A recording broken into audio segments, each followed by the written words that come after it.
Good afternoon to all my YouTube viewers. In this video, I like to discuss about dual nature of electromagnetic waves, Rutherford's alpha particle scattering, then Compton effect and G.P. Thomson experiment. Now the purpose of this video, as we know, students are heading towards exams. Within 2-3 months, exams are going to held. Board exams, JEE Mains, NEET and many other competitive exams. So students need supports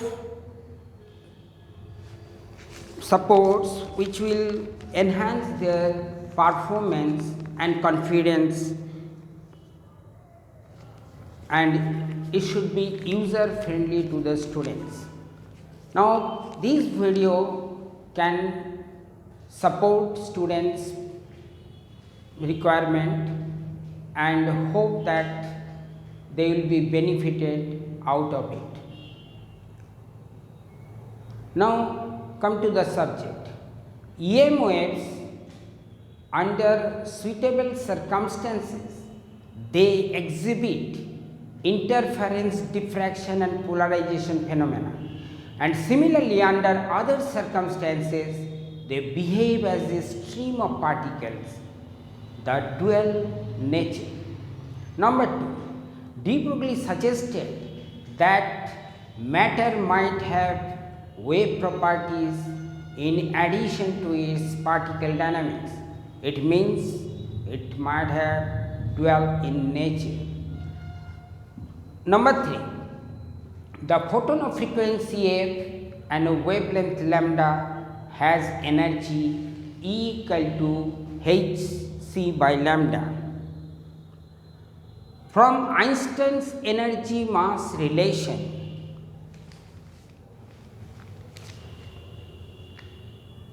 that is E equal to mc square, we can see that m we can write E by c square. Substituting this, we can get h by lambda c, and then lambda will be h over mc, which is equal to h over p, means linear momentum.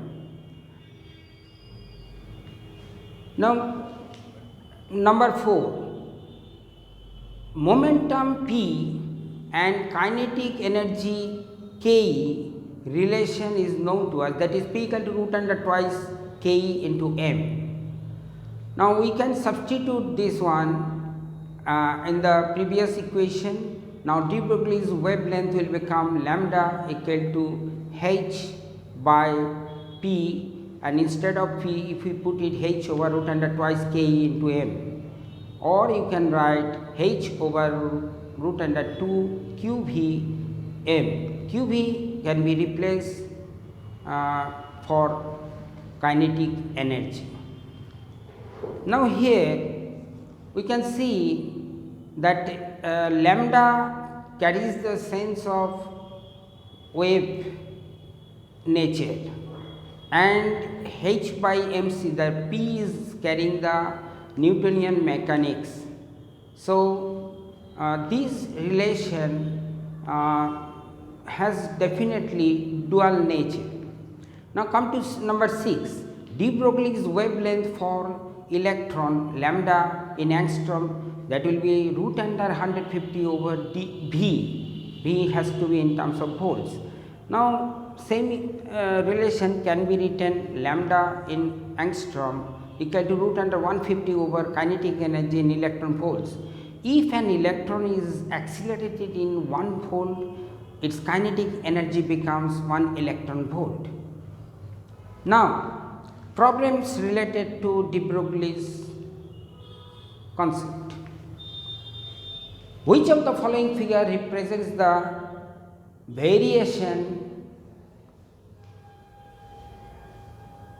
of particle momentum p and associated de Broglie's wavelength. Now, as we know, lambda equal to h by p, so lambda into p equal to Planck constant, which is constant. Now, plot 4 will give the correct diagram, and that is rectangular hyperbolic in nature. Number 2, an electron with initial velocity v0I along x axis is in region of electric and magnetic field where minus E naught I and B naught J respectively. The de Broglie's wavelength of the electron at time t is given by, we have to find out wavelength. When both electric and magnetic field exist, a Lorentz force will experience on the charged particle, that is F equal to Q within bracket E plus V cross B, and from here we can get Q naught within bracket minus E naught I plus V naught I cross B naught J, so which will give us Q by acceleration will be Q by m within bracket minus E naught I plus V naught B naught K. And we know that velocity equal to u plus at, acceleration is known. Substituting this, we can get q by m within bracket minus E naught I plus v naught k bracket close into t. Now, momentum we can get p is available by multiplying by m. So, final expression for mod phi will be root under E naught square plus v naught square and b naught square. Out of bracket q into small t. Therefore, wavelength will be h over mod phi, this expression. So, answer is available. Now, number 3, de Broglie's wavelength of neutron at 27 degrees Celsius is lambda. What will be its wavelength at 927 degrees Celsius? Now, we know that wavelength of neutron is inversely proportional to temperature, that is root under T. From here we can write lambda 1 by lambda 2, that is root under T2 by T1. Now, substituting values of T1 and T2, we can see it is lambda 2 will be lambda by 2. Next question 4. The de Broglie's wavelength is given by, there are 4 choices, and it is found that choice number 1 is correct, where p equal to h by lambda can be, we will get h by lambda, where h dash which is given in the choice, if we write h over twice pi. Now, question number 5. Consider the 4 gases, hydrogen, oxygen, nitrogen and helium at the same temperature. Arrange them in the increasing order of the de Broglie's wavelength of their molecules. It is a fill in the blanks question. We know that de Broglie's wavelength for gas molecule is lambda equal to h over root under 3m Boltzmann constant into T. Now, here all the gases are having same temperature, therefore, lambda is inversely proportional to 1 by root under m. Now, as from molecular weight or atomic weight of all the gases, it is understood that m for oxygen is greater than m for nitrogen, and m for nitrogen is greater than helium, then helium is greater than hydrogen. Then reverse will be the order, that is wavelength for hydrogen will be maximum, and helium, then hydrogen, nitrogen, then oxygen. Oxygen will have lowest wavelength. Now, come to question number 6. The energy flux of sunlight reaching the surface of the earth is 1.338 into 10 to the power 3 watt per meter square. The protons in the sunlight have an average wavelength of 550 nanometer. How many photons per square meter are incident on the earth per second? Filling the blanks question, we know number of photons per second will be intensity divided by energy. and intensity divided by hc by lambda. That means expression will be I into lambda by hc. Now I is given, lambda is given, h is known, c is known. Putting all, we can get 4 into 10 to the power 21. That means 4 into 10 to the power 21 number of photons comes on Earth's surface per second. Now come to question number 7. If m is the mass of an electron and c is the speed of light,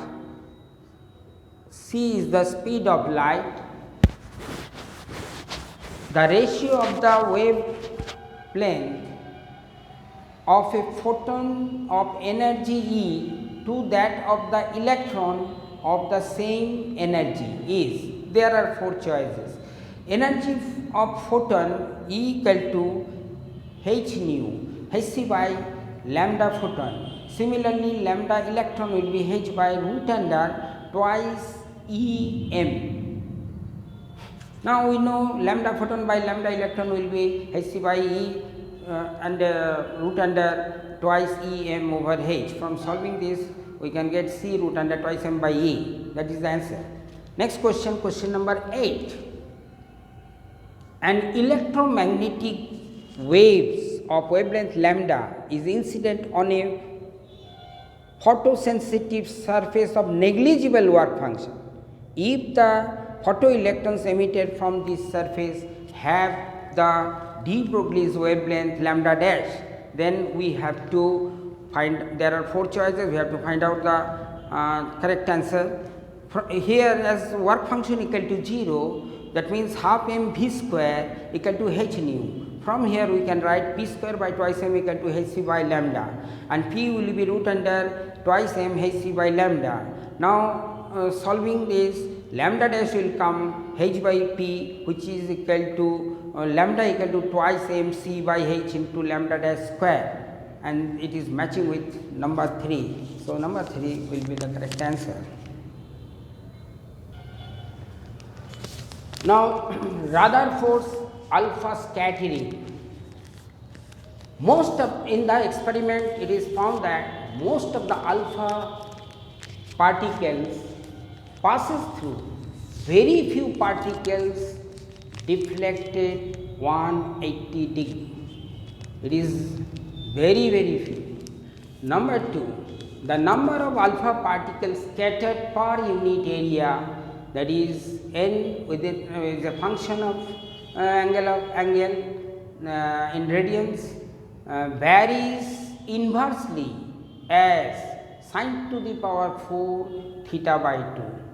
Now we can write n is a function of theta inversely proportional 1 by sin to the power 4 theta by 2, and if it is a plot has been drawn and it is found when theta is close to 0, it is infinity, but when theta is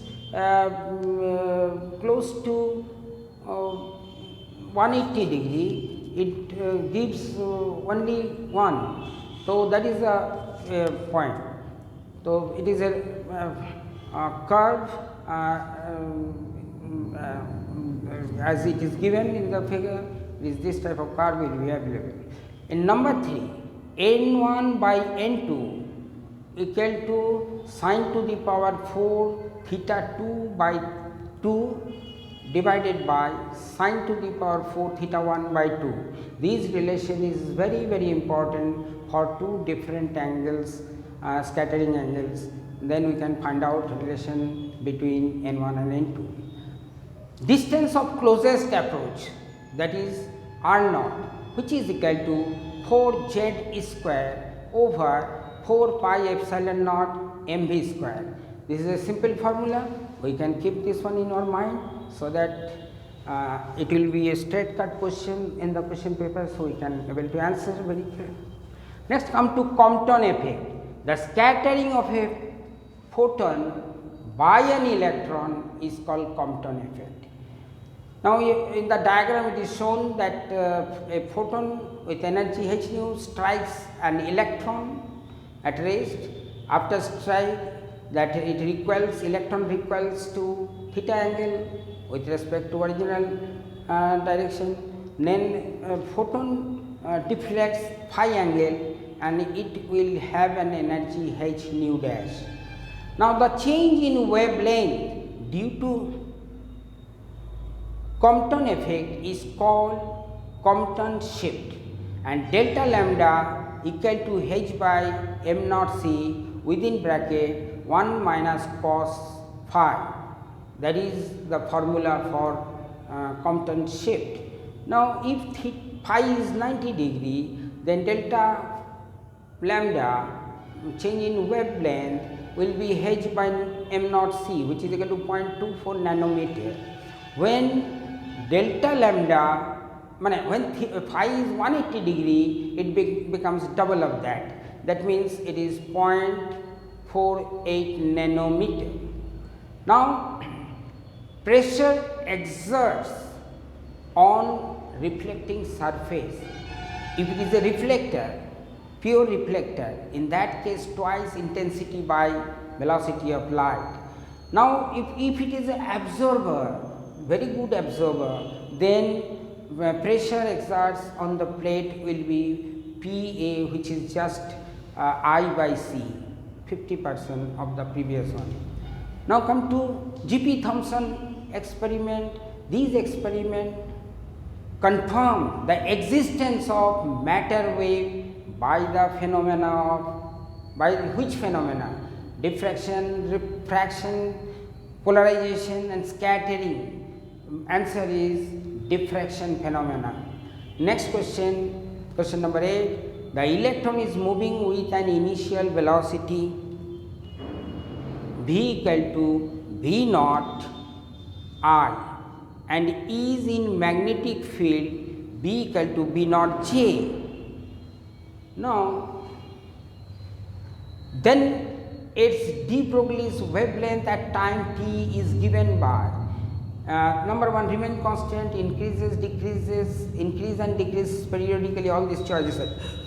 Now, we know that force which is going to act on this, that is charge matlab minus E within bracket velocity v naught I cross b naught j. I cross j, it will give k direction, that means minus k, direction will be negative z axis, which is perpendicular to velocity and magnetic field. This force will experience perpendicular to velocity as well as magnetic field. It means when some force acts perpendicular to velocity, this velocity will become tangential velocity for a circular track. So, momentum p is not going to change in this condition. So, lambda for de Broglie will remain same, it won't change. Thank you very much. Now, if any suggestion comes from anybody, we'll try to implement that one. Or I hope you can give, you may like this, you can share this, you can subscribe if you feel to do so. At least you you must share so that some people need this support, which is going to help their total performance. Definitely they will be going to get better marks out of it. So, your support is always expected. Thank you very much.